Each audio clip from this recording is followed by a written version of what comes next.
Single ಟಿಕೆಟ್ಗೆ negotiation ಇಳಿದ್ಬಿಡ್ತು ಸರ್ಕಾರ. ನೋಡಿ, ಇದು ಅವರು ಮಾಡ್ಕೊಂಡಂತ ನಗುಪಾಟಿನ ಕೆಲಸ. ಈ ಸಿಸ್ಟಮ್ ಇವತ್ತು ಮಾಡಿ ಅಂತ ಹೇಳಿರೋದಲ್ಲ. ಕರ್ನಾಟಕ ರಾಜ್ಯದಲ್ಲಾಗಲಿ ಇಡೀ ದೇಶದಲ್ಲೇ, ನಾನು ಕರ್ನಾಟಕದ್ದೇ ನಾನು ನಿಮ್ ಗಮನಕ್ಕೆ ತರೋದು. ಹಿಂದಿನಿಂದಲೂ ಯಾವುದಾದ್ರೂ ಕ್ರೀಡೆಗಳು ನಡೆದಾಗ ಪಾಸ್ಗಳನ್ನ ಕೊಡ್ತಕ್ಕಂಥದ್ದು ಹಿಂದಿಂದಲೂ ಇದೆ.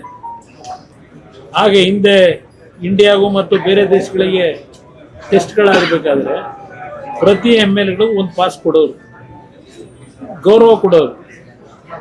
ಪ್ರತಿ MLAಗಳಿಗೆ, ಮಿನಿಸ್ಟರ್ಗಳಿಗೆ 2 ಪಾಸ್ ಕೊಡೋರು. ಅವ್ರೇನು ಕೇಳದೇ ಇದ್ರು ಕಳಿಸೋರು. ಆ ಸಿಸ್ಟಮ್ಮು ಹಿಂದಿನಿಂದಲೂ 60 ವರ್ಷಗಳಿಂದಲೂ ನಡ್ಕೊಂಡ್ ಬಂದಿರತಕ್ಕಂಥದ್ದು ನನ್ನ ಗಮನದಲ್ಲಿದೆಯಪ್ಪ. ಇವರು 3-4 ಕೋಟಿ ನಮಗೆ ಬೇಕು ಅಂತ ಹೇಳಿದೇನೋ ಅಸೆಂಬ್ಲಿ ಒಳಗೆ ಕೇಳ್ಕೊಂಡು ನಗಪಾಟ್ಲು ಮಾಡ್ಕೊಂಡು ಅಷ್ಟೇ ಇಲ್ಲ ಆಗಿರೋದು.